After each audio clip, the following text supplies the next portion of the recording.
Hello everyone, welcome back to my channel. কেমন আছো তোমরা সবাই? আশা করছি ভালো আছো। নতুন বছর সকলের কেমন কাটছে অবশ্যই কমেন্ট করে জানিও। আজকে আর একটা নতুন দিন পুরীতে, আর একটা নতুন সকাল। আমি পায়েল তোমাদের সাথে কথা বলছি সামনে বিস্তীর্ণ জলরাশি আর মনোরম প্রাকৃতিক শোভাকে সঙ্গে নিয়ে। আজকে তোমাদের সাথে শেয়ার করব পুরী বা ওড়িশার দুটো পপুলার সাইট সিইং। চলো এই ভুবনেশ্বরে প্রতিষ্ঠিত এই দুটো পপুলার সাইট সিইং, একটা হচ্ছে কোনারক সান টেম্পল যেটা আমরা সবাই জানি, আর একটা হচ্ছে ধবলগিরি। এই দুটো সাইট সিইং আজকে তোমাদের সাথে আমি শেয়ার করব। তাহলে চলো যাওয়া যাক আজকের এই নতুন দুটো সুন্দর সুন্দর জায়গার উদ্দেশ্যে। আমার সাথে তোমরাও দেখে নাও কোনারক সান টেম্পল আর ধবলগিরি। ভিডিওটা আশা করছি তোমাদের আজকে খুব ভালো লাগবে। ভিডিওটা ভালো লাগলে অবশ্যই একটা লাইক করো, শেয়ার করো, চ্যানেলটা সাবস্ক্রাইব করে না থাকলে আজই সাবস্ক্রাইব করে পাশে বেল আইকনটা ক্লিক করে অল অপশনটা ক্লিক করে দিও। তাহলে আমি যখনই নতুন নতুন ভিডিওস আপলোড করব নোটিফিকেশন সবার প্রথম তোমাদের কাছে পৌঁছে যাবে। চলো শুরু করা যাক আজকের দিনটা। এখন আমরা কোনারক যাওয়ার পথে একটা জায়গাতে ব্রেকফাস্ট করতে নেমেছি।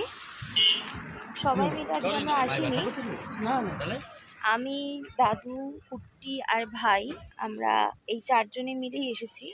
বাকিরা সব হোটেলেই রয়েছে।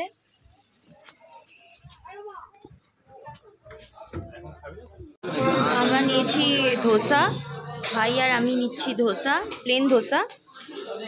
আর কুট্টি আর দাদু খাবে সবজি পুরি। ওদেরটা এখনো আসেনি, ওদেরটা আসুক, ওরা খাবে। ব্রেকফাস্ট কমপ্লিট করে এবার আমরা বেরিয়ে পড়ছি। আমাদের হয়ে গেছে।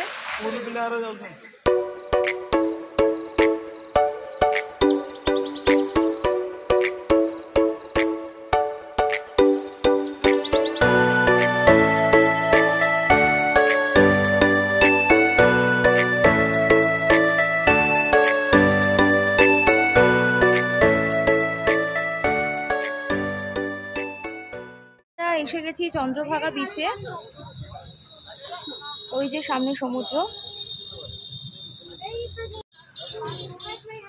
এখান থেকে একটা টুপি কিনলাম। আমি যেটা নিয়ে এসেছিলাম সেটা হোটেলে রাখা আছে, ওই জন্য একটা কিনলাম। প্রচণ্ড রোদ। আমরা এখন পৌঁছে গেছি কোনারকে। এখানে কিন্তু বয়স্কদের নিয়ে এলে তোমরা হুইল চেয়ার পেয়ে যাবে। এই যে দেখো, দাদুকে আমরা হুইল চেয়ারের ব্যবস্থা করে দিয়েছি, কারণ এতটা দূর তো হাঁটতে পারবে না।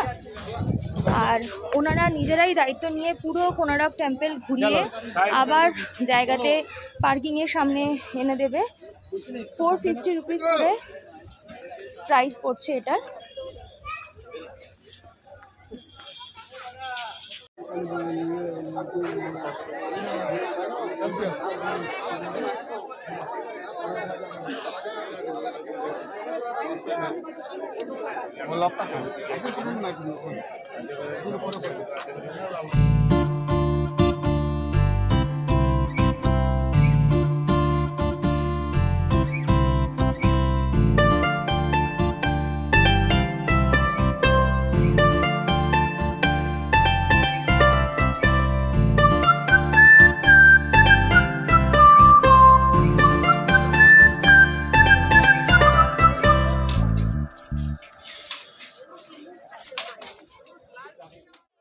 সামনেই দেখা দিচ্ছে কোনারকের সান টেম্পল।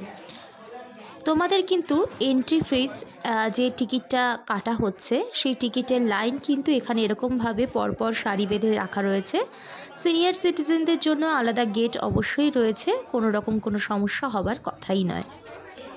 টিকিট দেখিয়ে ভেতরে ঢুকে পড়লেই দেখতে পাবে চোখের সামনে একদম ইতিহাসে মোড়া একটা historical place, Konark sun temple. Konark সূর্য মন্দির 1300 শতাব্দীতে নির্মিত, ভারতের ওড়িশা রাজ্যের পুরী জেলার কোনার্ক শহরে অবস্থিত। বিশ্বাস করা হয় যে মন্দিরটি 1255 খ্রিস্টাব্দে পূর্ব গঙ্গ রাজবংশের প্রথম নরসিংহদেব এটি নির্মাণ করেছিলেন।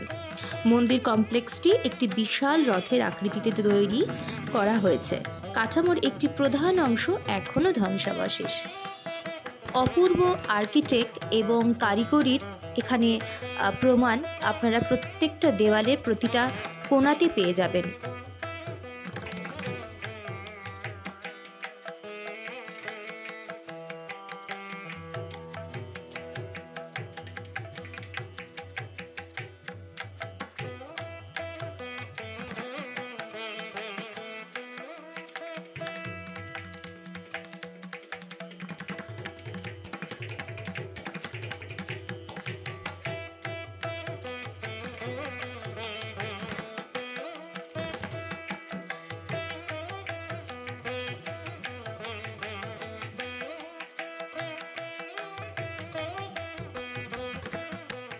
Konark Sun Temple, dedicated to the Hindu sun god Surya.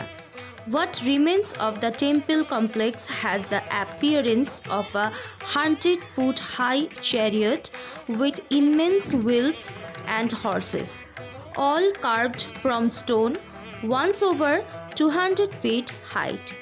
Much of the temple is now in ruins, in particular the large Shikara tower over the sanctuary. At one time, this rose much higher than the mandapa that remains. The structures and elements that have survived are famed for their intricate artwork, iconography, and themes, including erotic, kama, and mithuna scenes. Also called the Surya Devalaya, it is a classic illustration of the Odisha style of architecture for Kalinga architecture.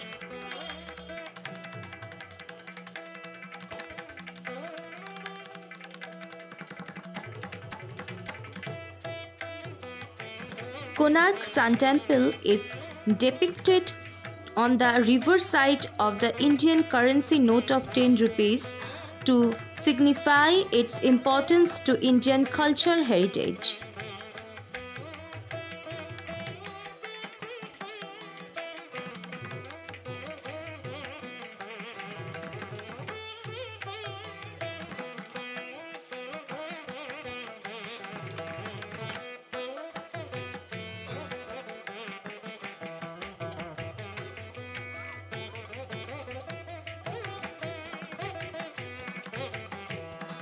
The cause of the destructions of the Konark temple is unclear and still remains a source of controversy.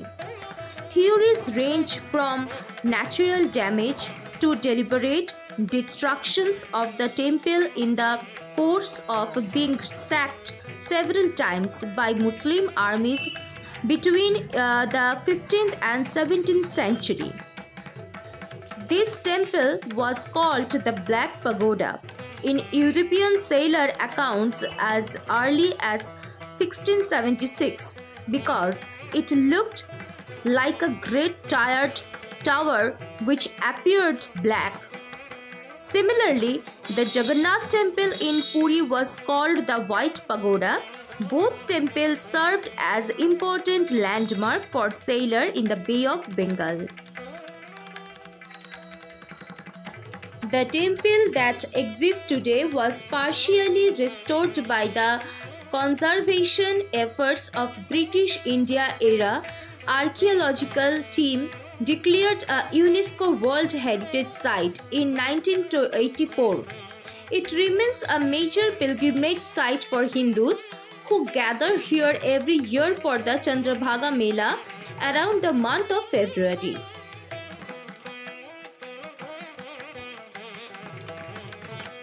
আজও ভোরের সূর্যোদয়ের প্রথম আলো মন্দিরের প্রাঙ্গণে এসে পড়ে। মন্দিরের ভাস্কর্য অনুপম।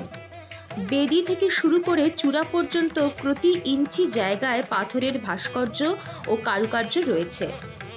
দেবতা, অপ্সরা, কিন্নর, যক্ষ, গান্ধর্ব, নাগ, মানুষ, বালিকা বধূর বিয়ের শোভাযাত্রা, রাজার যুদ্ধ প্রস্তুতি, মৃদঙ্গ, করতাল, বীণা, মোহিনী, মিঠুন মূর্তি, 6 হাতের শিব, রাজদরবারের নানান দৃশ্য, পৌরাণিক বিভিন্ন ঘটনার প্রতিরূপ, নৃত্যরত নরনারী, প্রেমিক যুগল, ফাঁদ দিয়ে হাতি ধরা, শিকারের দৃশ্য ফুটিয়ে তোলা হয়েছে পাথরের বুকে।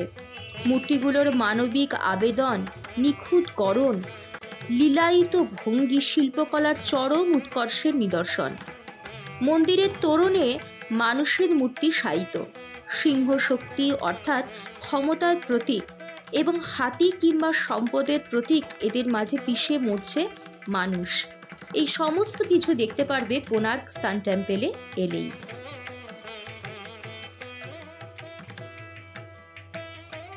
উড়িষ্যা ও দ্রাবিড় স্থাপত্য রীতির সংমিশ্রণে নির্মিত মন্দিরটি ধূসর বেলে পাথরে বিশাল একটি রথের আকারে গড়া হয়েছে।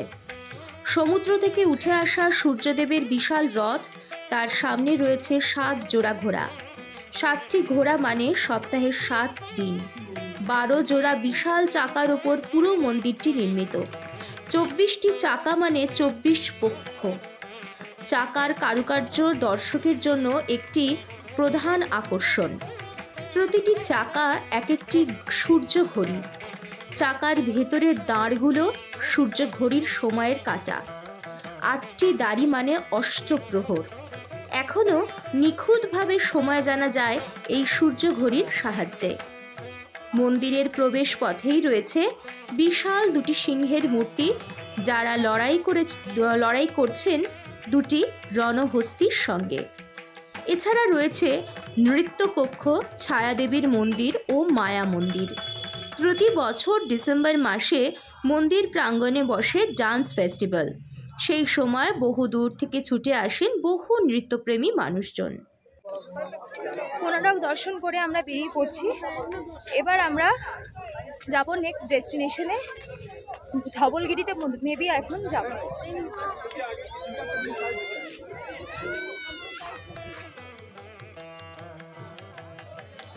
আমরা এখন আছি ধবলেশ্বর মন্দির। ধবলেশ্বর মন্দির ভগবান শিবের উপাসনার জন্য নিবেদিত। এটি ভারতের ওড়িশা রাজ্যের কটক শহর থেকে 27 কিলোমিটার দূরে লর্ড ধবলেশ্বরের নদীমাতৃক দ্বীপে অবস্থিত। মহানদী নদীর তীরে অবস্থিত একটি দ্বীপে অবস্থিত মন্দিরটি 10ম এবং 11শ শতাব্দীর গোড়ার দিকে পাথরের খোদাই দ্বারা অলঙ্কৃত। মন্দিরের কাঠামোটি সোমবংশী রাজবংশের শাসন আমলে রাজা ইয়াতি কেশরী দ্বারা নির্মিত হয়েছিল।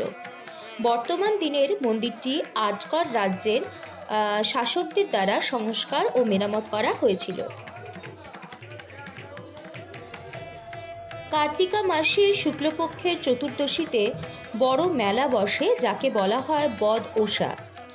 শিবরাত্রি, পৌষ পূর্ণিমা, দোল পূর্ণিমা এবং কার্তিকা পূর্ণিমার মতো বিভিন্ন অনুষ্ঠান এখানে পালিত হয়। ধবলেশ্বর কথাটি উদ্ভব হয়েছে ধবল অর্থাৎ সাদা, তার সাথে ঈশ্বর যোগ হয়েছে ধবলেশ্বর। নামটি ভগবান শিবের দ্বারা সম্পাদিত একটি অলৌকিক ঘটনার জন্য দায়ী। একবার একটি চোর একটি গ্রাম থেকে একটি কালো ষাঁড় বাছুর চুরি করে একটি শিব মন্দিরে পালিয়ে যায়। মন্দিরের বাইরে ক্ষুব্ধ জনতা অপেক্ষা করার সময় তিনি গর্ভগৃহে বাছুরের সাথে নিজেকে লুকিয়ে রেখেছিলেন। ভিড় স্পষ্ট শুনতে পাচ্ছিল বাছুরের ডাক। চোর তাকে ভিড় থেকে উদ্ধার করার জন্য ভগবান শিবের কাছে আন্তরিকভাবে প্রার্থনা করেছিল। তার প্রতি করুণা পোষণ করে ভগবান ভিড়ের সামনে সন্ন্যাসী হিসেবে উপস্থিত হলেন এবং তাদের আন্দোলনের কারণ জিজ্ঞাসা করলেন, যে তারা চোরকে কালো বাছুর সহ গর্ভগৃহে লুকিয়ে রেখেছে বলে সন্দেহ করায়। সন্ন্যাসী বাছুরটিকে তাদের সরিয়ে দেওয়ার জন্য বাইরে নিয়ে এসেছিলেন। সন্দেহ বাছুরটি সাদা হয়ে গেল, যা দেখে জনতা চোরকে ছেড়ে দিল। সন্ন্যাসী অদৃশ্য হয়ে গেল এবং চোর বুঝতে পারল কে তার সাহায্য করেছে। তিনি স্বীকার করেছেন এবং জনতার কাছে ক্ষমাও চেয়েছেন। তিনি সারা জীবন প্রভুর সেবায় ব্যয় করার শপথ নেন। একটি কালো বাছুরকে সাদাতে পরিণত করার কাজটি ভগবান শিবকে ধবলেশ্বর নামেও পরিচিত করেছিলেন।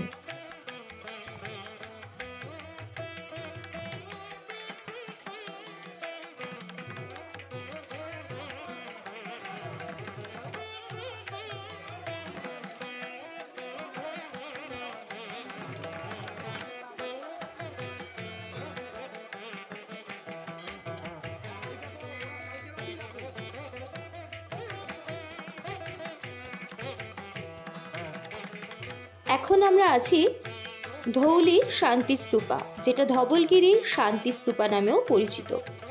Dhauli known for Dhauli Shanti Stupa, a peace pagoda monument which witnessed the Great Kalinga War built by Japan Buddha Sangha and Kalinga Nippon Buddha Sangha.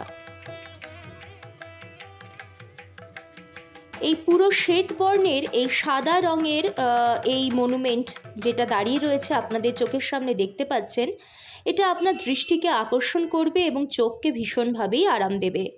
সামনেই পাশেই বয়ে গেছে দয়া নদী, যেটা কলিঙ্গ যুদ্ধের সময়তে রক্তে লাল হয়ে গেছিল।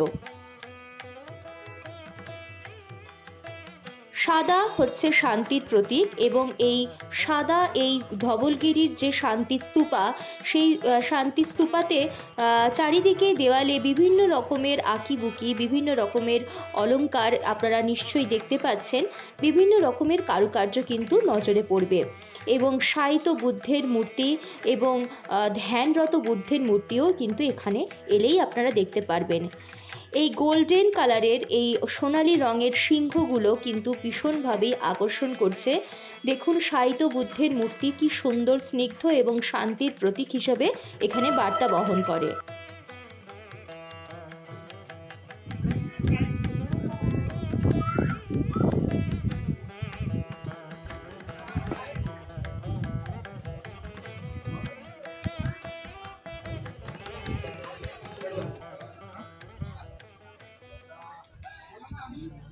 আমাদের ঘোরা বেড়ানো শেষ, এবার আমরা চলছি আবার হোটেলের উদ্দেশ্যে।